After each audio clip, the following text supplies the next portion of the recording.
Welcome to 360 Tamil. இன்னைக்கு இந்த வீடியோல கிரைம் பேட்ரோல்ல இருக்க ஒரு பர்டிகுலர் எபிசோடோட கதையை பத்தி தான் பார்க்க போறோம். இந்த கதை ரொம்பவே டிஃப்ரெண்டா இருக்கும். நீங்க கொஞ்சம் கூட இந்த மாதிரிலாம் யோசிச்சே பார்த்திருக்க மாட்டீங்க. அந்த மாதிரி கதை இருக்கும். நிறைய ட்விஸ்ட் அண்ட் டர்ன்ஸும் இருக்கும். கண்டிப்பா இந்த எக்ஸ்பிளனேஷன் உங்களுக்கு பிடிக்கும்னு நம்புறேன். எக்ஸ்பிளனேஷனுக்குள்ள போறதுக்கு முன்னாடி வீடியோக்கு ஒரு லைக் போடுங்க. அது மூலியமா இந்த வீடியோ இன்னும் நிறைய பேர்கிட்ட கொண்டு போய் சேர்க்கப்படும். இது ஹிந்தியில மட்டும்தான் இருக்கு, தமிழ்ல இல்ல. மேற்கொண்டு டைம் வேஸ்ட் பண்ணாம நம்ம நேரடியா எக்ஸ்பிளனேஷனுக்குள்ள போயிடலாம். எபிசோட ஸ்டார்டிங் சீனே ஒரு அபார்ட்மெண்ட்டை காட்டுறாங்க. இங்க சுகாசினின்றவங்க ஹஸ்பண்டுக்காக டீலாம் ரெடி பண்ணிட்டு இருக்காங்க. இன்னைக்கு ஞாயிற்றுக்கிழமை, ஆனா ஹஸ்பண்ட் வேலை இருக்குன்னு சொல்லியிருப்பாரு. வேலைக்கு கிளம்பலையான்ற மாதிரி கேக்குறாங்க. இல்ல, இன்னைக்கு லீவ் எடுத்துக்கலாம்னு முடிவு பண்ணிட்டேன் அப்படின்ற மாதிரி ஹஸ்பண்ட் சொல்றாரு. இவர் லீவ் போட போறேன்னு சொன்னோன்னே இவங்களோட முகமே மாறிடுது. இவங்க ஹஸ்பண்ட் பேரு பிரதீப் அப்படின்றது. இவங்க எங்கேயோ வெளியே போனோம் போல. ஹஸ்பண்ட் இருந்தா முடியாதுன்றதுக்காக தான் இவங்க யோசிச்சுட்டு இருக்காங்க. ஹஸ்பண்ட் இருந்தாலும் பரவாயில்ல, நம்ம கிளம்பலான்ற மாதிரி இவங்களும் கபோர்ட்ல இருந்து எதையும் எடுத்துட்டு இருக்காங்க. அப்பன்னு பார்த்தா ஹஸ்பண்ட் ட்ரெஸ் எல்லாம் போட்டுக்கிட்டே இந்த இடத்துக்கு வராரு. என்னாச்சு, ட்ரெஸ் எல்லாம் போட்டுட்டு இருக்கீங்கன்னு கேக்குறாங்க. திடீர்னு பாஸ் கால் பண்ணி ஆபீஸ்க்கு வர சொல்லிட்டாரு. நான் போயிட்டு சீக்கிரமா வந்துடுறேன்ற மாதிரி சொல்லிட்டாரு. அப்படியா, சரின்ற மாதிரி இவங்களுமே ஏத்துக்கிறாங்க. நல்ல வேலை ஹஸ்பண்ட் கிளம்பிட்டாரு, நமக்கு பிரச்சனை இல்லை அப்படின்ற மாதிரிலாம் இவங்க யோசிக்கிறாங்க. அப்படி இவங்க எந்த இடத்துக்கு கிளம்ப போறாங்கன்னு தெரியல. இப்ப ஹஸ்பண்ட் கிளம்புனதுக்கு அப்புறம் இவங்களும் வேகமா ரெடி ஆயிட்டு இருக்காங்க. நகையெல்லாம் எடுத்து போட்டுட்டு இருக்காங்க. எதுக்காக நகைலாம் போட்டு ரெடி ஆகுறாங்கன்னு தெரியல. இப்ப யார்கிட்ட இருந்தோ கால் வருது. நான் சீக்கிரமா வந்துடுறேன்னு சொல்றாங்க. இந்த சுகாசினியை பொறுத்த வரைக்கும் கார்லாம் வச்சிருக்காங்க. இப்ப கார் எடுத்துட்டு இவங்களும் வாசல் கிட்ட வந்துடுறாங்க. ஆனா கதவு பூட்டி இருக்கு. இவங்களும் வாட்ச்மேனை பார்த்து கதவை தரன்ற மாதிரி சொல்றாங்க. ஆனா வாட்ச்மேனோட ஷிஃப்ட் முடிஞ்சிருது போல. அவர் போன்ல பிஸியா பேசிட்டு இருக்காரு. கதவை தரன்ற மாதிரி ஆரன் அடிச்சுக்கிட்டே இருக்காங்க. ஆனா அவர் இருக்கார்ல, என்னோட ஷிஃப்ட் முடிஞ்சிருச்சு, என்னெல்லாம் கதவை திறக்க முடியாதுன்ற மாதிரி சொல்றாரு. கொஞ்சம் தெனாவட்டா தான் இவங்க கிட்ட பேசுறாரு. ஏற்கனவே இவங்களுக்குள்ள பிரச்சனை இருக்கு போல. இப்ப இவங்களுமே டென்ஷன் ஆகுறாங்க. உன்னை கவனிச்சுக்கிறேன்ற மாதிரி இவங்களே கதவை திறக்கிறதுக்காக போறாங்க. ஆனா ஷிஃப்ட் மாத்தி விட வேண்டிய வாட்ச்மேன் இந்த இடத்துக்கு வந்துடுறாரு. மேடம், நான் திறக்கிறேன் மேடம், நீங்க போய் உட்காருங்கன்ற மாதிரிலாம் சொல்லிட்டாரு. இவங்களுமே வேகமா கார்ல ஏறுறாங்க. இவர் கதவை திறந்தோன்னா கார் எடுத்துட்டு இங்க இருந்து கிளம்புறாங்க. இந்த வாட்ச்மேன் இருக்காருல, இவங்க போறத முறைச்சு பார்த்துட்டு இருக்காரு. என்ன பிரச்சனைன்னு தெரியல. இவங்க கார்ல வேகமா வந்துட்டு இருக்காங்கல்ல, ஒரு பகுதியில செக்கிங்லாம் நடக்குது. 2 கான்ஸ்டபிள் சேர்ந்த மாதிரி தான் செக்லாம் பண்ணிட்டு இருக்காங்க. லேடி கான்ஸ்டபிள் இவங்களை பிளாக் பண்ணிடுறாங்க. சீட் பெல்ட் போடாம தான் வருவீங்களான்ற மாதிரி கேக்குறாங்க. சாரி மேடம் அப்படின்ற மாதிரிலாம் இவங்க சொல்லிட்டு இருக்காங்க. லைசன்ஸும் இவங்க கிட்ட இல்ல போல. அதனால இந்த லேடி கான்ஸ்டபிள் பவல்னு ஒருத்தரை கூப்பிடுறாங்க. நான் இவங்க கிட்ட பேசிக்கிறேன், நீ மத்த வண்டியை போய் பாருன்ற மாதிரி பவல் சொல்றாரு. அந்த லேடி கான்ஸ்டபிள் கிளம்பிடுறாங்க. ஒன்னும் பிரச்சனை இல்லை மேடம், பார்த்து பண்ணிக்கலாம் அப்படின்ற மாதிரி இந்த பவல் இருக்கார்ல, இவங்க தோல் மேல கைய வைக்கிறது. தப்பான இன்டென்ஷன்ல கைய வைக்கிறது. இத பாக்குற இவங்க டென்ஷன் ஆயிடுறாங்க. எதுக்காக இப்ப தோல் மேல கைய வச்சீங்கன்ற மாதிரி டென்ஷன் ஆகி கத்துறாங்க. இது மாதிரிலாம் பண்ணீங்கன்னா சீனியர் கிட்ட கம்ப்ளைண்ட் பண்ணிடுவேன்ற மாதிரி சொல்றாங்க. இந்த பவலோட முகமே மாறிடுது. இப்ப சுத்தி இருக்க ஆளுங்களும் இந்த இடத்துக்கு வந்துடுறாங்க. இப்படிதான் நடந்துப்பியா அப்படின்ற மாதிரி இந்த கான்ஸ்டபிளை பார்த்து கேட்கறாங்க. கான்ஸ்டபிளுக்கு பயம் வந்துருது. போங்க போங்கன்ற மாதிரி அனுப்பி விடுறாரு. லேடி கான்ஸ்டபிள் கூட இவரை முறைச்சலாம் பாக்குறாங்க. இதனால இவருக்கு ரொம்ப அசிங்கமா போயிருது. இவரை விடக்கூடாது அப்படின்ற மாதிரிலாம் யோசிக்கிறாரு. இப்ப வேகமா இவரோட பைக் எடுத்துட்டு கிளம்ப ஆரம்பிக்கிறாரு. சுகாசினி இருக்காங்கல்ல, அண்டர் கன்ஸ்ட்ரக்ஷன்ல இருக்க ஒரு பில்டிங் கிட்ட தான் வந்திருக்காங்க. அந்த பில்டிங் கிட்ட ஒரு பாட்டி வெயிட் பண்றாங்க. அவங்க பேரு காவேரி அப்படின்றது. காவேரி தான் இவங்களுக்கு கால் பண்ணிருக்காங்க போல. இப்ப 2 பேருமே சேர்ந்த மாதிரி மாடி ஏறுறதுக்காக போயிட்டு இருக்காங்க. இது எல்லாத்தையும் பவலும் கவனிச்சிட்டு இருக்காரு. இவங்க சில பொருள்லாம் எடுத்துட்டு வரதுக்கு மறந்துட்டாங்க போல. கார்லயே இருக்குன்ற மாதிரி காவேரி கிட்ட சொல்றாங்க. கார்ல தானே இருக்கு, நான் எடுத்துட்டு வரேன், நீங்க மாடிக்கு போங்கன்ற மாதிரி சொல்றாங்க. சரின்ற மாதிரி சுகாசினியும் மேல நோக்கி நடக்க ஆரம்பிக்கிறாங்க. இந்த காவேரி இருக்காங்கல்ல, அந்த பொருள்லாம் எடுக்கலான்ற மாதிரி கார் கிட்ட வந்து எடுத்துட்டு இருக்காங்க. இப்ப சுகாசினி வெயிட் பண்ணிட்டு இருக்கும் போது ஏதோ சவுண்ட் எல்லாம் கேக்குது. என்ன சவுண்ட்ன்ற மாதிரி சுத்தி முத்தி இவங்க பார்த்துட்டு இருக்காங்க. சட்டுன்னு யாரோ கத்தியோட இவங்களுக்கு பக்கத்துல வந்து இவங்களை அட்டாக்லாம் பண்றாங்க. கொஞ்ச நேரத்துல காவேரி இருக்காங்கல்ல, திங்ஸ் எல்லாம் எடுத்துட்டு மேல வந்துட்டு இருக்காங்க. அப்படி மேல வந்தவங்க இவங்க இறந்து போயிருக்கிறத பார்த்து பயங்கரமா ஷாக் ஆயிடுறாங்க. அப்படியே இந்த சீனை நமக்கு கட் பண்ணிடுறாங்க. கொஞ்ச நேரத்துல போலீஸ் இன்ஸ்பெக்டர் டீம்லாம் இந்த இடத்துக்கு வந்துடுறாங்க. காவேரி சொல்லி இந்த இடத்துக்கு வந்திருக்க மாட்டாங்க. இந்த இடத்துல வாட்ச்மேனா ஒருத்தர் வேலை பார்ப்பாரு, அவர் சொல்லி தான் வந்திருக்காங்க. எப்படி ஒரு லேடி கொல்லப்பட்டிருக்காங்க அப்படின்ற மாதிரிலாம் யோசிக்கிறாங்க. உனக்கு தெரியுமான்ற மாதிரி வாட்ச்மேன் கிட்ட கேக்குறாங்க. சார், நான் டியூட்டிக்காக வரும்போதே இவங்க இறந்து தான் போயிருந்தாங்க சார், சத்தியமா எனக்கும் இதுக்கும் சம்பந்தம் இல்லை அப்படின்ற மாதிரிலாம் சொல்றாரு. இந்த லேடியோட உடம்புல நிறைய நகைலாம் இருந்திருக்கு. யாரோ அதை புடுங்கிறதுக்கு ட்ரை பண்ணிருக்காங்க. சண்டை ஏற்பட்டிருக்கு. அதுக்கப்புறம் தான் இவங்க கொல்லப்பட்டிருக்காங்க. சோ கொலைக்காகவும் இது நடந்திருக்கலாம், அப்படி இல்லைன்னா நகைக்காகவும் நடந்திருக்கலாம் அப்படின்ற மாதிரிலாம் இன்ஸ்பெக்டர் சொல்றாரு. ஒரு லேடி எதுக்காக இந்த இடத்துக்கு வரணும்ன்ற மாதிரி ஒரு கேள்வி வருது. வேற ஏதாவது கிடைக்குமான்னு தேடி பாக்குறாங்க. ஆனா பிரோஜனமா எதுவுமே உங்களுக்கு கிடைக்க மாட்டேங்குது. இப்ப சுகாசினி பாடியை ஹஸ்பண்ட கூப்பிட்டு காட்டுறாங்க. ஹஸ்பண்டுமே சுகாசினி இறந்ததை ஏத்துக்க முடியாம பயங்கரமா ஃபீல் பண்ணிட்டு இருக்காரு. இன்னைக்கு சண்டே தானே, இன்னைக்கு கூட உங்களுக்கு வேலை இருந்ததா அப்படின்ற மாதிரி கேக்குறாங்க. சரி, இன்னைக்கு வேலை இல்லைன்ற மாதிரி தான் முடிவாச்சு. திடீர்னு பாஸ் கால் பண்ணி வர சொல்லிட்டாரு, அதனால தான் கிளம்பி போயிட்டேன் அப்படின்ற மாதிரிலாம் சொல்லிட்டாரு. சரி உங்க ஒய்ஃபுக்கு எதிரிங்கன்னு யாராவது இருக்காங்களா அப்படின்ற மாதிரி இன்ஸ்பெக்டர் கேக்குறாரு. என் ஒய்ஃபுக்கு யார் சார் எதிரியா இருக்க போறா, யாருமே இல்லன்ற மாதிரி சொல்றாரு. உங்க ஒய்ஃப் நிறைய நகைலாம் போட்டு வந்து அது மிஸ் ஆவறதா நாங்க நினைக்கிறோம், அதனால வீட்டுல நகைலாம் மிஸ் ஆகுதான்றத பார்த்து கொஞ்சம் சொல்லுங்கன்னு சொல்றாரு. சரின்ற மாதிரி இவருமே இங்க இருந்து கிளம்பிடுறாரு. இன்ஸ்பெக்டருக்கு யாரு எதுக்காக பண்ணிருப்பாங்கன்னு ஒண்ணுமே புரியல. முதல்ல இந்த லேடி எதுக்காக அந்த இடத்துக்கு போனாங்க, முதல்ல அந்த கேள்விக்கான பதில கண்டுபிடிக்கணும், அவங்க அபார்ட்மெண்ட்ல இருக்கவங்க கிட்ட விசாரிச்சு பார்க்கணும் அப்படின்ற மாதிரிலாம் அசிஸ்டன்ட் கிட்ட சொல்லிட்டு இருக்காரு. இப்ப காவேரின்ற அந்த பாட்டி நமக்கு காட்டுறாங்க. இவங்களுக்கு ஒரு பேரன் ஒரு பேத்தி இருக்க மாதிரி காட்டுறாங்க. இவங்க பையன் இருக்கார்ல, எப்ப பாரு குடிச்சுக்கிட்டே தான் இருப்பாரு போல. இவங்க பேரன் பேத்தி கிட்ட பேசிட்டு இருக்கும் போது அந்த பையன் இந்த இடத்துக்கு வந்துடுறாரு. இப்ப குடி போதையில பசங்களை தப்பு தப்பா பேசிட்டு இருக்காரு. இப்படி பண்ணி தான் மருமகளை மேல போக வச்சிட்ட, இப்ப பசங்களையும் எதுக்காக டார்ச்சர் பண்ற, கொஞ்சம் பசங்களை விடுன்ற மாதிரி இவங்க தான் பசங்களுக்கு சப்போர்ட்டிவா பேசிட்டு இருக்காங்க. ஆனா இவர் செம்ம போதையில இருக்கார்ல, பசங்கன்னு கூட பார்க்காம அடிக்கிறாரு. இவங்க தான் தடுத்துட்டுலாம் இருக்காங்க. அபார்ட்மெண்ட்ல சுகாசினியை பத்தி விசாரிக்கிறாங்க. அவங்க பிளாட்டை விட்டு வெளியவே வரமாட்டாங்க, யார்கிட்டயும் பேச மாட்டாங்கன்ற மாதிரி நிறைய லேடிஸ் சொல்றாங்க. ஆக்சுவலா சுகாசினிக்கு கதவை திறந்து விட்டாரு பாத்தீங்களா, அந்த வாட்ச்மேன் கிட்ட விசாரிக்கிறாங்க. சார் மேடம்க்கு காலையில கதவை நான் தான் திறந்து விட்டேன் அப்படின்ற மாதிரிலாம் சொல்றாரு. அப்ப அவங்க நகைலாம் போட்டிருந்தாங்களா அப்படின்ற மாதிரி இன்ஸ்பெக்டர் கேக்குறாரு. ஆமா சார், நகைலாம் போட்டு ஃபங்க்ஷனுக்கு போற மாதிரி தான் போனாங்கன்னு சொல்றாரு. ஆமா சார், நிறைய நகைலாம் மிஸ் ஆகுது அப்படின்ற மாதிரி ஹஸ்பண்டும் இவங்க கிட்ட சொல்லியிருப்பாரு. சோ அவங்க நகை போட்டுட்டு எங்கேயோ போயிருக்காங்க, எதுக்காக அந்த பில்டிங்க்கு போனாங்கன்றது முதல் கேள்வி. அந்த பில்டிங்ல யாரோ அட்டாக் பண்ணிருக்காங்க, சாவடிச்சவங்க இவங்களை சாவடிக்கணும்ன்றதுக்காக வந்தாங்களா இல்ல நகையை எடுக்கிறதுக்காக வந்தாங்களான்னு தெரியல, சாவடிச்சுட்டு நகையை எடுத்துட்டு போயிருக்காங்க, அது யாரு என்னன்னு கண்டுபிடிக்கணும் அப்படின்ற மாதிரிலாம் யோசிக்கிறாங்க. அப்பதான் வேற ஒரு போன் கால் வருது. இன்ஸ்பெக்டர் இருக்கார்ல, என்னன்னு கொஞ்சம் பாரு பவல் அப்படின்ற மாதிரி சொல்றாரு.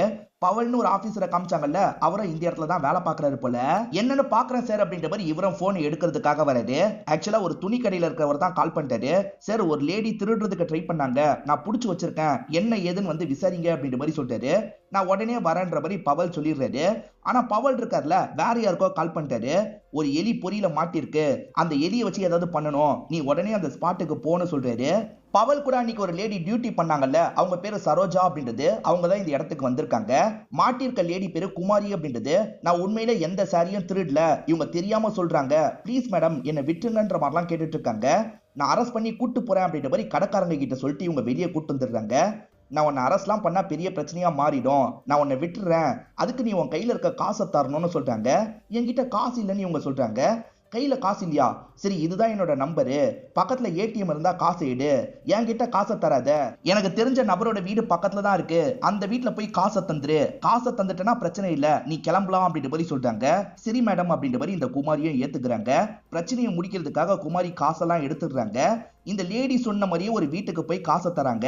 யார்கிட்ட காசை தராங்கன்றத நமக்கு காட்ட மாட்டாங்க. இப்ப கிளம்பலான்னு கிளம்பிட்டு இருக்காங்க. அப்படி நடந்து போயிட்டு இருக்கும் போது துணியை வச்சு யாரோ லாக் பண்றாங்க. திடீர்னு பார்த்தா ஒரு புதர்ல இவங்க கிட்ட யாரோ தப்பா நடந்துடுறாங்க. யாரு தப்பா நடந்தான்றது கூட இவங்களுக்கு தெரியல. யார் இப்படி தப்பா நடந்தான்ற மாதிரிலாம் யோசிச்சுட்டு இருக்காங்க. இப்ப ஃபீல் பண்ணிக்கிட்டே இங்க இருந்து கிளம்ப ஆரம்பிக்கிறாங்க. ஆக்சுவலா ரெகுலரா திருட்டு வேலை பண்ற மாதிரி ஆளுங்க இருப்பாங்கல்ல, அவங்க எல்லாரையும் லாக் பண்ணி இன்ஸ்பெக்டரும் டீமோ போட்டு பயங்கரமா அடிக்கிறாங்க. சார் சத்தியமா நாங்களாம் பண்ணல சார், விட்டுருங்கன்ற மாதிரி அவனுங்க கெஞ்சி கேட்டுட்டு இருக்காங்க. இப்பதான் சிசிடிவி ஃபுட்டேஜ்ல இவங்களுக்கு வந்திருக்கு, அதெல்லாம் செக் பண்ணலாம் அப்படின்ற மாதிரி செக் பண்றாங்க. அவங்க நகையோட தான் கிளம்பிட்டு இருக்காங்க. கார் எடுத்துட்டு வாசல் கிட்ட வராங்கல்ல, அப்ப அங்க இருக்க வாட்ச்மேன் கிட்ட சண்டை போட்டுட்டு இருக்காங்க. எதுக்காக வாட்ச்மேன் கிட்ட சண்டை போட்டுட்டு இருக்காங்க, என்ன ஏதுன்றத கொஞ்சம் விசாரிக்கணும் அப்படின்ற மாதிரி யோசிக்கிறாங்க. இப்ப குமாரிக்கு என்ன பண்றதுன்னு தெரியல, ஒரு ஆட்டோ பிடிச்சி கிளம்ப ஆரம்பிக்கிறாங்க. அந்த லேடி கான்ஸ்டபிளுக்கு கால் பண்ணி பேசுறாங்க. நான் காசு குத்துட்டேன், ஆனா திரும்பி வரும்போது என்கிட்ட யாரோ தப்பா நடந்துக்கிட்டாங்கன்ற மாதிரி சொல்றாங்க. என்னமா சொல்ற அப்படின்ற மாதிரி இந்த சரோஜாவா ஷாக் ஆகுறாங்க. நான் இங்கதான் வெயிட் பண்றேன், உடனே வான்னு சொல்றாங்க. கதவை திறந்து விட்ட வாட்ச்மேன் இந்த இடத்துக்கு வந்துடுறாரு. அந்த வாட்ச்மேனுக்கும் சுகாசினிக்கும் என்ன சண்டை நடந்தது அப்படின்ற மாதிரி இன்ஸ்பெக்டர் கேட்கிறாரு. சார் அவங்க ரெண்டு பேருக்குள்ள ஏற்கனவே பிரச்சனை சார் அப்படின்ற மாதிரி இவரும் ஒரு இன்சிடென்ட்டா சொல்ல ஆரம்பிக்கிறாரு. சுகாசினி இருக்காங்கல்ல, அந்த நபரை போட்டு பயங்கரமா திட்டிட்டு இருக்காங்க. இந்த நபர் வந்து என்ன பிரச்சனைன்னு கேட்கிறாரு. பிரச்சனை என்னன்றத சுகாசினி சொல்ல மாட்டாங்க. ஆனா இவன்லாம் மனுஷனே கிடையாது, இவனை சீக்கிரமா இந்த வேலையை விட்டு தூக்குறேன்ற மாதிரிலாம் கத்திக்கிட்டே சொல்லியிருப்பாங்க. என்ன பிரச்சனைன்னு எனக்கு தெரியாதுன்ற மாதிரி சொல்றாரு. சரி அந்த வாட்ச்மேனை லாக் பண்ணி விசாரிக்கணும்னு யோசிக்கிறாங்க. இப்ப குமாரி இருக்காங்கல்ல, இந்த சரோஜாவை பார்த்து பேசுறதுக்காக வந்துடுறாங்க. என்னமா சொல்ற, என்னாச்சுன்ற மாதிரிலாம் சரோஜா கேக்குறாங்க. இவங்களுமே நடந்த விஷயத்தெல்லாம் சொல்லிட்டு இருக்காங்க. கம்ப்ளைண்ட் கொடுக்க போலீஸ் ஸ்டேஷனுக்கு போலான்னு சொல்றாங்க. என்ன பேசிட்டு இருக்க, கம்ப்ளைண்ட் கொடுத்தா உனக்கு தான் தேவையில்லாத பிரச்சனை, நடந்ததை பத்தி எல்லாருக்கும் தெரிய வரும், இப்படி ஒரு விஷயம் நடந்ததையே மறந்துரு, உன் ரொட்டீன் வாழ்க்கையை நீ வாழுன்ற மாதிரிலாம் சரோஜா சொல்றாங்க. இவங்க ஏன் இந்த மாதிரி சொல்றாங்க, ஒருவேளை இவங்க அனுப்பி வச்சதுனால தான் நமக்கு இந்த மாதிரி நடந்துருச்சான்ற மாதிரி இவங்களும் யோசிக்கிறாங்க. இந்த காவேரி நடந்து போயிட்டு இருக்கும் போது முதலாளி அம்மா பாத்துடுறாங்க. இந்த காவேரி இந்த லேடியோட வீட்டுல தான் வேலை பாக்குறாங்க போல, எதுக்கு கொஞ்ச நாளா வேலைக்கே வரலன்ற மாதிரி கேக்குறாங்க. இல்லம்மா, என் பையன் குடிச்சு ரொம்ப மோசமா நடந்துக்கிறான், அதனாலதான் வீட்டுல இருக்க வேண்டியதாயிருச்சு, நான் சீக்கிரமா வேலைக்கு வந்துடுறேம்மா, சம்பளத்தை மட்டும் புடிச்சிடாதீங்க, கஷ்டமா போயிடும் அப்படின்ற மாதிரிலாம் சொல்றாங்க. சரி, சம்பளத்தெல்லாம் பிடிக்க மாட்டேன்னு இவங்களும் சொல்றாங்க. இப்ப வாட்ச்மேனா வர வச்சிடுறாங்க. உனக்கும் சுகாசினிக்கும் ஏற்கனவே ஒரு சண்டை நடந்திருக்கு, என்னடா சண்டை நடந்தது, ஒழுங்கு மரியாதையா சொல்லுன்ற மாதிரி இவனை போட்டு பயங்கரமா அடிச்சிட்டு இருக்காங்க. சார் நான் சொல்லிடுறேன் சார்னு பயந்துகிட்டே சொல்றான். இப்ப இவன் சொல்றத விஷுவலா நமக்கு காட்டுறாங்க. பில்லெல்லாம் கொடுக்கறது கூட இவனோட வேலை தான், அந்த மாதிரி பில்லு தரதுக்காக தான் வந்திருக்கான். அப்படி வரும்போது தான் சுகாசினி ட்ரெஸ் சேஞ்ச் பண்ணிட்டு இருக்கிறது இவனுக்கு தெரிய வருது. இவன் குறுகுறுன்னு இவங்களையே பார்த்துட்டு இருக்கான். அவங்க ட்ரெஸ்ஸை மாத்திட்டு திரும்பும் போது தான் இவன் எட்டி பார்த்ததை கவனிச்சிடுறாங்க. என்ன பண்ணிட்டு இருக்க அப்படின்ற மாதிரி பயங்கரமா கோவப்பட்டு இருப்பாங்க. இந்த சண்டை நடந்துட்டு இருக்கும் போது தான் அந்த வாட்ச்மேன் வந்திருப்பாரு. இது எதுவுமே அந்த வாட்ச்மேனுக்கு தெரிஞ்சிருக்காது. அப்பத்துல இருந்து தான் இவங்க ரெண்டு பேருக்குள்ள முட்டிக்கிட்டே இருக்கும். சார் நான் கேட்டை திறக்க மாட்டேன்னு கொஞ்சம் பிரச்சனை பண்ண சார், அதனால தான் அன்னைக்கும் திட்டினாங்க அப்படின்ற மாதிரிலாம் இவர் சொல்லிட்டு இருக்காரு. அப்ப நீ தான் கோவத்துல கொலை பண்ணிட்டியா அப்படின்ற மாதிரிலாம் கேக்குறாங்க. நான் சத்தியமா இந்த விஷயத்த பண்ணல சார், சுகாசினி ஹஸ்பண்ட் தான் இதை பண்ணிருக்க வாய்ப்பு இருக்குன்னு சொல்றாரு. ஏன் அப்படி சொல்றன்ற மாதிரி இன்ஸ்பெக்டர் கேக்குறாரு. இவர் நடந்த விஷயத்த சொல்ல ஆரம்பிக்கிறாரு. ஆக்சுவலா சுகாசினி கிளம்பி போனாங்கல்ல, பின்னாடியே தான் பைக்ல ஹஸ்பண்ட் போயிருப்பாரு. இந்த விஷயத்தை இவர் தெளிவாவே கவனிச்சிருப்பாரு. நான் பில்லு கொடுக்க போகும்போது வேற ஒரு விஷயத்த கவனிச்சன்ற மாதிரி இவர் சொல்ல ஆரம்பிக்கிறாரு. ஆக்சுவலா ஹஸ்பண்டுக்கு அஃபேர் இருக்கு போல, ஒய்ஃபுக்கு டவுட் இருக்கு. உங்களுக்கு அஃபேர் தானே இருக்கு, என்கிட்ட சொல்லுங்கன்ற மாதிரி கோவப்படுறாங்க. அந்த மாதிரிலாம் எதுவுமே கிடையாதுன்ற மாதிரி ஹஸ்பண்ட் சொல்றாரு. இவங்க ரெண்டு பேருக்குள்ள வாக்குவாதம் நடந்துட்டு இருக்கும் போது தான் வாட்ச்மேன் வந்திருப்பாரு. பில்ல கொடுத்துட்டல கிளம்புன்ற மாதிரி இவங்க கோவமா அனுப்பி விட்டுருப்பாங்க. அந்த பிரதீப்க்கு வேற யார் கூடயோ தொடர்பு இருக்கு சார், அதனால தான் இந்த ஒய்ஃபை கொலை பண்ணியிருக்கான், கண்டிப்பா அவன் தான் பண்ணியிருப்பான்ற மாதிரிலாம் சொல்லிட்டாரு. சரி பார்த்துக்கலான்ற மாதிரி இவங்களுமே யோசிக்கிறாங்க. இப்ப குமாரியை நமக்கு காட்டுறாங்க. வீட்டுல சோகமா உட்காந்துட்டு இருக்காங்க. அப்பதான் ஹஸ்பண்டுமே இந்த இடத்துக்கு வராரு. ஏன் சோகமா இருக்கன்னு கேக்குறாரு. அதெல்லாம் ஒண்ணும் இல்லைன்ற மாதிரி இவங்க சமாளிச்சிடுறாங்க. இருங்க உங்களுக்கு டீ போட்டு எடுத்துட்டு வரேன் அப்படின்ற மாதிரி வேகமா கிச்சனுக்குள்ள வந்துடுறாங்க. அப்படி வந்தவங்க பயங்கரமா ஃபீல்லாம் பண்ணிட்டு இருக்காங்க. இப்ப நமக்கு பவலை காட்டுறாங்க. பவலோட ஒய்ஃப் யாருன்னு இப்பதான் நமக்கு தெரிய வருது. சரோஜா தான் ஒய்ஃபா இருப்பாங்க. காசை இவர்கிட்ட தான் கொடுக்க சொல்லியிருக்காங்க போல. நீ காசை மட்டும் வாங்கல, அவகிட்ட தப்பா நடந்திருக்க, உண்மைதானன்னு கேக்குறாங்க. யாரோ ஒருத்தர் தப்பா நடந்திருக்காங்க, நான்லாம் தப்பா நடக்கல, தயவு செஞ்சு நான் சொல்றதை கேளுன்ற மாதிரிலாம் இவர் சொல்றாரு. ஆனா ஹஸ்பண்ட் சொல்றதை இவங்களால முழுசா நம்ப முடியல. ஏன்னா பொண்ணுங்க விஷயத்துல ஹஸ்பண்ட் கொஞ்சம் மோசமானவரா தான் இருப்பாரு. இப்ப குமாரி ஹஸ்பண்ட நமக்கு காட்டுறாங்க. குழந்தைய தூங்க வச்சிடுறாரு. இப்ப ஒய்ஃபுக்கு பக்கத்துல வந்து பொறுமையா அப்ரோச் பண்றாரு. ஆனா ஒய்ஃபுக்கு அதே ஞாபகம் தான் இருக்கு. அதனால ஹஸ்பண்ட் கூட ஒன்னா இருக்க விரும்ப மாட்டாங்க. எனக்கு ஒரு மாதிரி இருக்குங்க, இன்னைக்கு நான் ரெஸ்ட் எடுக்கணும்ன்ற மாதிரி சொல்றாங்க. இவரும் சரின்ற மாதிரி ஏத்துக்கிறாரு. ஞாயிற்றுக்கிழமை நீங்க ஆபீஸ்க்கு போனீங்கல்ல, ஆனா போன் டவர் வீட்டுல இருந்த மாதிரி காட்டுது, அது எப்படின்ற மாதிரி கேக்குறாங்க. சார் போனை விட்டுட்டு போயிட்டேன்ற மாதிரி பிரதீப் சொல்றாரு. இல்ல, நீ ஆபீஸ்க்கு போலன்றதையும் கன்ஃபார்ம் பண்ணிட்டோம், நீ ஒய்ஃபை ஃபாலோ பண்ணிருக்க, ஒழுங்கு மரியாதையா உண்மையை ஒத்துக்கோன்ற மாதிரி கேக்குறாங்க. இவருமே உண்மையெல்லாம் சொல்ல ஆரம்பிக்கிறாரு. சார் ஒய்ஃபுக்கு வேற யார் கூடயோ தொடர்பு இருக்கிறதா நான் சந்தேகப்பட்டேன், அடிக்கடி போன்ல யார்கிட்டயோ சைலண்டா பேசிட்டு இருந்தா, அதனால தான் சந்தேகப்பட்டேன், கையும் களவுமா பிடிக்கலான்றதுக்காக தான் ஃபாலோ பண்றதுக்கு முடிவு பண்ணன்ற மாதிரி சொல்றாரு. அவங்க கார் எடுத்துட்டு கிளம்புனாங்கல்ல, அவங்களுக்கு தெரியாம இவர் பைக்ல ஃபாலோ பண்ணி போயிருப்பாரு. ஆனா ஏடகரமா ஒரு இடத்துல இவர் மாட்டிருப்பாரு. ஒய்ஃபை மிஸ் பண்ணிட்டேன்ற மாதிரி சொல்றாரு. பொய் சொல்லாத, நீ தான் ஒய்ஃபை கொலை பண்ணிருக்கன்னு சொல்றாங்க. சத்தியமா நான் பண்ணல அப்படின்ற மாதிரிலாம் இவர் சொல்லிட்டு இருக்காரு. ஒய்ஃப் ஹஸ்பண்ட சந்தேகப்பட்டிருக்காங்க, ஹஸ்பண்ட் ஒய்ஃபை சந்தேகப்பட்டிருக்காரு. இவங்க ரெண்டு பேருமே சந்தேகப்பட்டது உண்மையான்றதை நம்ம தெரிஞ்சுக்கணும். ரெண்டு பேரோட போன் காலையும் நல்லா செக் பண்ணுங்க, யார் யார்கிட்டலாம் அதிகமா பேசியிருக்காங்கன்றதை ஃபில்டர் பண்ணுங்க, ரெண்டு பேரை பத்தியும் தெரிஞ்சுக்கலாம் அப்படின்ற மாதிரி இன்ஸ்பெக்டர் சொல்றாரு. அசிஸ்டன்ட்டா அந்த ரெக்கார்டெல்லாம் ரெடி பண்ணிடுறாரு போல. சார் சுகாசினிக்கு பிசிஓல இருந்து தான் நிறைய கால் வந்திருக்கு, மத்தபடி யார்கிட்டயும் அதிகமா அவங்க பேசல. ஆனா இவரை பொறுத்த வரைக்கும் வேற ஒரு லேடி கிட்ட அடிக்கடி பேசியிருக்காரு. அந்த லேடியோட பேரு மீனா அப்படின்ற மாதிரி சொல்றாரு. இப்ப காவேரியோட பேத்திய நமக்கு காட்டுறாங்க. நொண்டிலாம் விளையாடிட்டு இருக்காங்க. நடந்து போற ஒரு லேடியோட நகையை குறுகுறுன்னு பார்த்துட்டு இருக்காங்க. அந்த செயின் ரொம்ப அழகா இருக்குன்னு, எனக்கு அந்த மாதிரி ஒரு செயினை வாங்கி தெரியான்ற மாதிரி அண்ணனை பார்த்து கேட்கறாங்க. கவலைப்படாத, கண்டிப்பா அண்ணன் வாங்கி தரேன்ற மாதிரி இவருமே சொல்றாரு. இந்த குமாரி கம்ப்ளைண்ட் கொடுக்கணும்னு நினைக்கிறாங்க. போலீஸ் கிட்ட சொல்லலாம் முடியாது, அதனால நடந்த விஷயத்தை எழுதலாம் அப்படின்ற மாதிரி இவங்க எழுதிட்டு இருக்காங்க. இவங்க எழுதிட்டு இருக்கும் போது யாரோ கதவை தட்டுறாங்க. அதனால சட்டுன்னு இவங்க பேப்பரை கசக்கிடுறாங்க. பார்த்தா ஹஸ்பண்ட் தான் வந்திருக்காரு. ஹஸ்பண்ட் கண்ணில் படாம மறைச்சு வச்சுக்கிட்டே இருக்காங்க. ஹஸ்பண்ட் டீ வேணும்னு கேட்கறாரு. இருங்க போட்டு எடுத்துட்டு வரேன் அப்படின்ற மாதிரி கிச்சனுக்கு வந்துடுறாங்க. கிச்சன்ல ஒரு பகுதியில வச்சிடுறாங்க. இப்ப டீ எல்லாம் இந்த இடத்துல ரெடி பண்ணிட்டு இருக்காங்க. ரெடி பண்ண டீயை கொண்டு போலான்னு நினைக்கிறதுக்காக திரும்புறாங்க. பார்த்தா ஹஸ்பண்ட் பேப்பரை பிரிச்சு எல்லா விஷயத்தையும் படிச்சிருக்காரு. ஹஸ்பண்டுக்கு எல்லாமே தெரிஞ்சிருது. என்கிட்ட எதுக்காக முன்னாடியே சொல்ல, இதுக்காக தான் கவனமா இருன்னு சொல்றது அப்படின்ற மாதிரி அடிக்கிறாரு.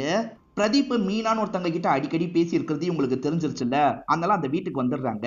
மீனாவோட ஹஸ்பண்ட் பேரு சுமன் அப்படின்றது. என்ன விஷயம் அப்படின்ற மாதிரிலாம் கேக்குறாரு. உங்க ஒய்ஃப் மீனா கிட்ட பேசுறதுக்காக வந்திருக்கோன்ற மாதிரி சொல்லிட்டாங்க. இப்ப மீனாவும் பேசுறதுக்காக வந்துடுறாங்க. என்ன விஷயம்னு கேக்குறாங்க. பிரதீப்க்கும் உங்களுக்கும் நடுவில் அஃபேர் போறது உண்மைதானு கேட்கிறாரு.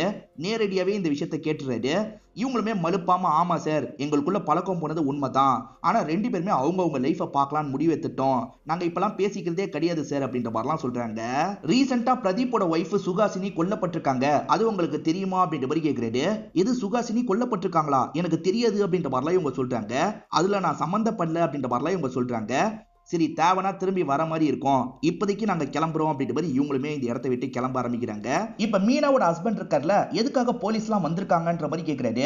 என் கொலிக்கோட ஒய்ஃப் இறந்து போயிட்டாங்களாம், அது சார்ந்து விசாரணை பண்றதுக்காக தான் வந்திருக்காங்க, வேற எதுவும் இல்லைன்ற மாதிரிலாம் சமாளிக்கிறாங்க. குமாரி நம்மளே போலீஸ் ஸ்டேஷனுக்கு போலான்னு முடிவு பண்ணிடுறாங்க. இப்ப இன்ஸ்பெக்டரை பாக்குறதுக்காக வந்துடுறாங்க.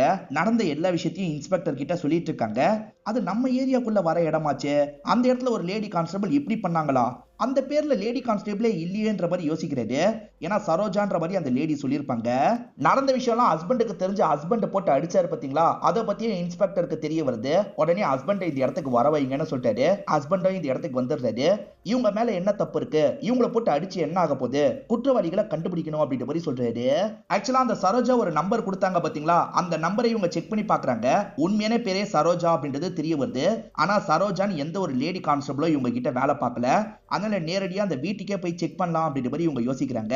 இவங்களையும் கூட்டிட்டு அந்த வீட்டுக்கு கிளம்புறாங்க. அதாவது காசு கொடுத்தாங்கல்ல, அந்த வீட்டுக்கு தான் வந்திருக்காங்க. கதவை தட்டினா கதவை திறக்கிறது பவல் தான். பவல், இது உன்னோட வீடான்ற மாதிரி கேட்கிறாரு. பவலும் ஆமான்னு சொல்லிட்டாரு. பவலோட ஒய்ஃப் பேர் தான் சரோஜாவா இருக்கும். உண்மையில அவங்க போலீஸ்லாம் கிடையாது, போலீஸ் மாதிரி நடிச்சுதான் ஏமாத்திருக்காங்க போல. அந்த பொண்ணை கூட்டு வாங்கன்னு இன்ஸ்பெக்டர் சொல்லிட்டாரு. இப்ப குமாரியை இந்த இடத்துக்கு ஆளுங்கெல்லாம் கூட்டு வராங்க. குமாரி இருக்காங்கல்ல, இவங்க 2 பேர் தான் இதுக்கு காரணம் அப்படின்ற மாதிரிலாம் சொல்லிட்டு இருக்காங்க. இவர்கிட்ட காசை தந்துட்டு போகும்போது தான் அந்த விஷயம் நடந்தது, இவர் தான் பண்ணிருக்க வாய்ப்பு இருக்கு அப்படின்ற மாதிரிலாம் சொல்லிட்டு இருக்காங்க. நான்லாம் பண்ணல, காசு வாங்கினது உண்மை, மற்றபடி இந்த தப்பெல்லாம் பண்ணலன்னு சொல்லிட்டாரு. ஆனா இவங்க ஏத்துக்க மாட்டாங்க. போட்டு அடி அடின்னு அடிக்கிறாங்க. முதல்ல உன் சட்டையை கழட்டு அப்படின்ற மாதிரிலாம் சொல்றாங்க. வேற வழி இல்லாம இவர் சட்டையெல்லாம் கழட்ட ஆரம்பிக்கிறாரு. சட்டையை கலட்டினாதான் உடம்பு முழுக்க தழும்பு இருக்கிறது தெரிய வருது. குமாரி பயங்கரமா கீரிலாம் வச்சன்ற மாதிரி சொல்லியிருப்பாங்க. அந்த காயம் தான் இதுன்றது இன்ஸ்பெக்டருக்கு தெரிஞ்சிருது. பொய்யா சொல்ற அப்படின்ற மாதிரி போட்டு பயங்கரமா அடிக்கிறாரு. ஆமா சார், நான் தான் இந்த விஷயத்த பண்ணேன், தெரியாம பண்ணிட்டேன்ற மாதிரிலாம் பவல் சொல்லிட்டு இருக்காரு. இப்ப ஹஸ்பண்ட் இருக்கார்ல, ஒய்ஃபை வீட்டுக்கு கூட்டு வந்துடுறாரு. ஆனா இப்பயும் ஒய்ஃப் மேல கோவமா தான் இருக்காரு. நீ தான் கவனமா இருந்திருக்கணும், எல்லாமே முடிஞ்சு போயிருச்சு, இதுக்கப்புறம் உன் கூட எல்லாம் என்னால இருக்க முடியாது அப்படின்ற மாதிரிலாம் ஒய்ஃபை கிட்ட சத்தம் போடுறாரு. மீனாவோட டவர் ரேஞ்சை செக் பண்ணுங்கன்னு இன்ஸ்பெக்டர் சொல்லியிருப்பாரு. அசிஸ்டன்ட்டும் செக் பண்ணி பார்த்திருக்காரு. சுகாசினி கொல்லப்பட்டாங்கல்ல, அதே பில்டிங்ல மீனாவும் இருந்திருக்காங்கன்னு தெரிய வருது. அதனால மீனாவை லாக் பண்ணி விசாரிக்கணும்னு யோசிக்கிறாங்க. இந்த இடத்துல மீனாவை மட்டும் உட்கார வைக்கல, பிரதீப்பையும் உட்கார வச்சிருக்காங்க. ஒழுங்கு மரியாதையா உண்மையை சொல்லுங்க, அதுக்கப்புறமும் நீங்க 2 பேர் டச்ல தான் இருந்திருக்கீங்க அப்படின்ற மாதிரிலாம் சொல்றாரு. சார், ஆமா சார், நாங்க 2 பேர் கல்யாணம் பண்ணோம்னு நினைச்சது உண்மைதான். நாங்க 2 பேர் கல்யாணம் பண்ணோம்னா என்னோட ஒய்ஃப் என்ன சீட் பண்றான்றதை ப்ரூவ் பண்ணோம், அதுக்கான வாய்ப்பை தான் நாங்க தேடிட்டு இருந்தோம் அப்படின்ற மாதிரிலாம் சொல்றாங்க. ஆக்சுவலா ஒய்ஃபை ஃபாலோ பண்ணி மிஸ் பண்ணிட்டேன்னு சொன்னாரு பாத்தீங்களா, அது சுத்த பொய்யா இருக்கும். இவர் மிஸ்லாம் பண்ணிருக்க மாட்டாரு, கரெக்டா ஒய்ஃபை ஃபாலோ பண்ணி பின்னாடியே போயிருப்பாரு. அப்படி போகும்போது இவங்களையும் கூட கூட்டு போயிருப்பாரு. அண்டர் கன்ஸ்ட்ரக்ஷன்ல இருக்க ஒரு பில்டிங் கிட்ட தான் சுகாசினி போயிருப்பாங்க. இவ எதுக்காக இந்த இடத்துக்கு வந்திருக்கா, நான் நினைச்சது சரிதான், இவளுக்கு யார் கூடயும் அஃபேர் போகுது, இதை மட்டும் ப்ரூவ் பண்ணிட்டோம்னா நம்ம 2 பேர் கல்யாணம் பண்ணிக்கலாம் அப்படின்ற மாதிரிலாம் இவங்க கிட்ட சொல்றாரு. சரி போய் பாப்போன்ற மாதிரி இவங்க 2 பேருமே அவங்கள பாக்குறதுக்காக மேலே ஏறி வந்துட்டு இருக்காங்க. அந்த வேலைக்காரி கீழே போன கேப்ல தான் இவங்க மேலே ஏறி வந்துட்டு இருக்காங்க. அப்படி வந்தவங்க அந்த இடத்துல சுகாசினி இறந்து போயிருக்கிறத பார்த்து ஷாக் ஆயிடுறாங்க. யாரோ கொலை பண்ணிருக்காங்க போல, நம்ம இதுக்கப்புறம் இங்க இருக்க வேணாம், சைலண்டா கிளம்பிடலாம் அப்படின்ற மாதிரி இவங்க 2 பேருமே வேகமா கிளம்ப ஆரம்பிக்கிறாங்க. இவங்க கிளம்பும் போது தான் வேலைக்காரி மேலே ஏறி வந்திருப்பாங்க. வேலைக்காரியும் பார்த்து ஷாக் ஆயிருப்பாங்க, வேகமா அங்கிருந்து கிளம்பி இருப்பாங்க. சார், நாங்க இதை தான் கவனிச்சோம் அப்படின்ற மாதிரிலாம் சொல்றாங்க. எது வேலைக்காரியா? அந்த பாட்டி ஏற்கனவே தெரியுமான்ற மாதிரி இன்ஸ்பெக்டர் கேட்கிறாரு. சார், அவங்க பேரு காவேரி சார், அவங்க இதுக்கு முன்னாடி எங்க வீட்டுல வேலை பார்த்தவங்க அப்படின்ற மாதிரிலாம் சொல்லிட்டாரு. அந்த காவேரி எதுக்காக அந்த பில்டிங்க்கு வந்தாங்க, சோ அந்த காவேரி கிட்ட விசாரணை பண்ணி பார்க்கணும்ன்ற மாதிரி யோசிக்கிறாரு. இன்னும் கூட இன்ஸ்பெக்டருக்கு இவங்க 2 பேர் மேல டவுட் இருக்கு, அடிச்சு விசாரிங்கன்ற மாதிரி ஆளுங்க கிட்ட சொல்லிட்டாரு. ஆக்சுவலா சுகாசினிக்கு பிசிஓல இருந்து நிறைய கால் வந்திருக்கும்ல, அது பாட்டி பண்ண காலா கூட இருக்க வாய்ப்பு இருக்கு. அந்த டைம் அந்த டவர் ரேஞ்சில யார் யாரோட நம்பர்லாம் இருந்ததுன்னு எல்லா நம்பரையும் ஃபில்டர் பண்ணுங்கன்ற மாதிரிலாம் அசிஸ்டன்ட் கிட்ட சொல்லிட்டாரு. அசிஸ்டன்ட் அப்படி ஃபில்டர் பண்றாரு. அப்படி ஃபில்டர் பண்ணும் போது தான் ஒரு விஷயம் தெரிய வருது. பவலோட நம்பரும் அந்த டவர் ரேஞ்சில காட்டுது. சார், பவலுமே அந்த இடத்துக்கு போயிருக்காருன்ற மாதிரி சொல்லிட்டாரு. அப்ப பவல் ஒருவேளை இதை பண்ணிருக்க வாய்ப்பு இருக்குன்னு யோசிக்கிறாங்க. சுகாசினி உனக்கு தெரியுமான்ற மாதிரி கேக்குறாங்க. சுகாசினி கூட அன்னைக்கு நடந்தது பாத்தீங்களா, அதை பத்திலாம் இவர் சொல்லிட்டு இருக்காரு. அதுக்கப்புறம் நான் ஃபாலோ பண்ணி போனேன், ஆனா நான் எதுவுமே பண்ணலன்னு சொல்றாரு. பொய் சொல்லாத, நீ தான் கொலை பண்ணிருக்க அப்படின்ற மாதிரிலாம் அடிச்சிட்டு இருக்காங்க. சார் ஏற்கனவே ஒரு விஷயத்த ஒத்துக்கிட்டேன்ல, பண்ணா நான் ஒத்துப்பேன் சார், சத்தியமா இந்த விஷயத்த நான் பண்ணலன்ற மாதிரி சொல்றாரு. அந்த காவேரியோட பேரை எங்கேயோ கிளம்பிட்டு இருக்கான். இப்ப பேத்தியும் எங்க நான் போறேன்ற மாதிரி கேக்குறா. நீ அன்னைக்கு நகை கேட்டல, அந்த நகையை தான் உனக்கு வாங்கிட்டு வர போறேன் அப்படின்ற மாதிரி சொல்றான். சரி போய் வாங்கிட்டு வா அப்படின்ற மாதிரி இந்த தங்கச்சி அனுப்பி வச்சிடறா. கொஞ்ச நேரத்துல இன்ஸ்பெக்டரும் டீமும் வந்துடுறாங்க. உன் பாட்டி காவேரி எங்கன்ற மாதிரி கேக்குறாங்க. பாட்டி ஒரு வீட்டுல வேலை பாக்குறாங்க, அங்கதான் வேலைக்காக கிளம்பி இருக்காங்க அப்படின்ற மாதிரிலாம் இந்த பொண்ணு சொல்றா. வீடை பத்தி எல்லாம் இவங்களுக்கு தெரிய வந்துருது. உடனே அந்த வீட்டுக்கு போனோம் அப்படின்ற மாதிரி இவங்களுமே கிளம்பி வீட்டுக்கு வந்துடுறாங்க. அந்த வீட்டுல பார்த்தா ஹஸ்பண்ட் மட்டும் தான் இருக்காரு, காவேரி வேலைக்காக வரல போல. சரி உங்க ஒய்ஃப் எங்கன்னு கேக்குறாங்க. எங்கேயோ ஃபங்க்ஷனுக்கு கிளம்புற மாதிரி கிளம்பி போனா, எங்க போறான்றத தெளிவா என்கிட்ட கூட சொல்ல அப்படின்ற மாதிரி சொல்லிட்டாரு. அதனால போலீஸ் எல்லாருக்குமே ரொம்ப பயம் வருது. அப்படியே கட் பண்ணி போயிட்டு இருக்க ஒய்ஃபை நமக்கு காட்டுறாங்க. அந்த ஒய்ஃபுக்கு பக்கத்துல தான் காவேரி உட்காந்துட்டு இருக்காங்க. இப்போ ஒய்ஃபுக்கு ஹஸ்பண்ட் கிட்ட இருந்து போன் கால் வருது. நம்ம நல்ல காரியத்துக்காக போயிட்டு இருக்கோம், போன் எல்லாம் எடுக்க கூடாது அப்படின்ற மாதிரி காவேரி சொல்றாங்க. அதனால ஹஸ்பண்ட் கால் பண்ணியும் ஒய்ஃப் போனை எடுக்கவே மாட்டாங்க. சார் ஒய்ஃப் போனை எடுக்கவே மாட்டாங்க அப்படின்ற மாதிரி சொல்லிட்டாரு. காவேரி தான் திட்டமிட்டு எங்கேயோ கூட்டு போறாங்க போல அப்படின்ற மாதிரிலாம் இவங்க யோசிக்கிறாங்க. ஒய்ஃபோட நம்பர் இருக்குல்ல, அது மூலியமா ட்ராக் பண்ணி நம்ம போலான்ற மாதிரி இவங்களும் ட்ராக் பண்ணி போயிட்டு இருக்காங்க. இந்த காவேரி இருக்காங்கல்ல, அண்டர் கன்ஸ்ட்ரக்ஷன்ல இருக்க ஒரு பில்டிங்க்கு தான் கூட்டு வந்திருக்காங்க. இப்போ உள்ள 2 பேருமே நடந்து போயிட்டு இருக்காங்க. பூஜை சாமான் கார்லயே இருக்காமா, நீங்க கார்ல எடுக்க மறந்துட்டீங்களா, நான் போய் எடுத்துட்டு வரேன், நீங்க மேல போய் வெயிட் பண்ணுங்கன்ற மாதிரி காவேரி சொல்றாங்க. அதாவது சுகாசினி கிட்ட சொன்ன மாதிரியே இவங்க கிட்டயும் சொல்றாங்க. சரி நான் வெயிட் பண்றேன், நீ போய் எடுத்துட்டு வா அப்படின்ற மாதிரி அவங்களும் மேல போறாங்க. இவங்களுமே கீழே இருக்க கார்ல பொருள் எடுக்கிறதுக்காக வராங்க. அதுக்குள்ள இன்ஸ்பெக்டரும் டீமும் இந்த இடத்துக்கு வந்த மாதிரி பாட்டி கிட்ட விசாரிக்கிறாங்க. உடனே மேல போனோம் அப்படின்ற மாதிரி வேகமா கிளம்ப ஆரம்பிக்கிறாங்க. இந்த ஒய்ஃப் நின்னுட்டு இருக்க இடத்துல யாரோ அட்டாக் பண்றதுக்காக வராங்க. இந்த ஒய்ஃபுமே பயப்பட ஆரம்பிக்கிறாங்க. அதே சமயம் இன்ஸ்பெக்டரும் டீமும் ஓடி வந்துட்டு இருக்காங்கல்ல, அட்டாக் பண்றவங்க கூட சண்டை போட ஆரம்பிக்கிறாங்க. ஒரு ஸ்டேஜ்ல அந்த நபரை லாக் பண்றாங்க. ஆக்சுவலா காவேரிக்கு ஒரு பையன் இருக்க மாதிரி காமிச்சாங்கல்ல, அந்த பையன் தான் இதுக்கு ட்ரை பண்ணிருக்காரு. அந்த பையனை இந்த இடத்துல புடிச்சிடுறாங்க. காவேரியும் எதுக்காக இந்த விஷயத்தெல்லாம் பண்ணாங்கன்றத சொல்றாங்க. பையன் சுத்தமா சம்பாதிக்க மாட்டான்ல, அதனால தான் திருட்டு வேலை பண்ணலாம் அப்படின்ற மாதிரி முடிவு பண்ணிருப்பாங்க. லேடிஸை நம்ப வச்சு தனியா இருக்க ஒரு இடத்துக்கு வர வைக்கலாம்னு இவங்க யோசிச்சிருப்பாங்க. இப்போ ஒரு லேடியை கூட்டு போனாங்கல்ல, அந்த லேடிக்கு ரொம்ப வருஷமா குழந்தை இருக்காது. யாரும் இல்லாத தனி பில்டிங்க்கு போய் நம்ம பூஜை பண்ணா குழந்தை கிடைக்குமா, உடம்புல நகைலாம் போட்டு தான் அந்த பூஜையை பண்ணணும் அப்படின்ற மாதிரிலாம் நம்ப வச்சிருப்பாங்க. அதனால தான் அந்த லேடியும் நம்பி இவங்க கூட வந்திருப்பாங்க. அவங்கள மிரட்டி நகையை மட்டும் வாங்கிடு அப்படின்ற மாதிரி தான் பையன் கிட்ட சொல்லியிருப்பாங்க. சுகாசினியை பொறுத்த வரைக்கும் ஹஸ்பண்ட் நம்மளை விட்டு போயிடுவாரா அப்படின்ற மாதிரி பயத்துல இருப்பாங்க. உங்க ஹஸ்பண்ட் உங்களை விட்டு போகாம இருக்கிறதுக்கு ஒரு பூஜை இருக்குமா, அதை பண்ணலான்ற மாதிரி இந்த லேடி நம்ப வச்சிருப்பாங்க. சுகாசினி கிட்ட இருந்து நகையை மட்டும் எடுன்ற மாதிரி தான் பையன் கிட்ட சொல்லியிருப்பாங்க. பையனுமே அதுக்கு தான் ட்ரை பண்ணியிருப்பாரு. ஆனா சுகாசினி இருக்காங்கல்ல, பயங்கரமா தப்பிக்கிறதுக்கு ட்ரை பண்ணியிருப்பாங்க. இவருக்கு என்ன பண்றதுன்னே தெரியல. வேற வழி இல்லாம தான் அவங்களோட கதையை முடிச்சிருப்பாரு. அதனால தான் பார்க்க வந்த பாட்டியே பயங்கரமா ஷாக்லாம் ஆயிருப்பாங்க. சுகாசினி விஷயத்துல நடந்த தப்பு இந்த இடத்துல நடக்க கூடாது, இவங்களை மிரட்டி நகையை மட்டும் வாங்கிடலான்ற மாதிரி தான் இவங்க 2 பேருமே முடிவு எடுத்திருப்பாங்க. அதுக்குள்ள இன்ஸ்பெக்டர் வந்து தடுத்திருக்காரு. இவங்க 2 பேருக்குமே தண்டனை வாங்கி தரணும்னு முடிவு பண்றாரு. இதோடயே இந்த கதையை நமக்கு முடிச்சிடுறாங்க. இந்த கதையில வந்த ட்விஸ்ட் அண்ட் டர்ன்ஸ்லாம் கண்டிப்பா உங்களுக்கு பிடிச்சிருக்கும்னு நம்புறேன். இந்த வீடியோ உங்களுக்கு பிடிச்சிருந்ததுன்னா லைக் பண்ணுங்க, கமெண்ட் பண்ணுங்க, மறக்காம 360 தமிழ் சேனலை சப்ஸ்கிரைப் பண்ணுங்க. தொடர்ச்சியா இந்த மாதிரி வீடியோக்கள் வந்துகிட்டே தான் இருக்கும்.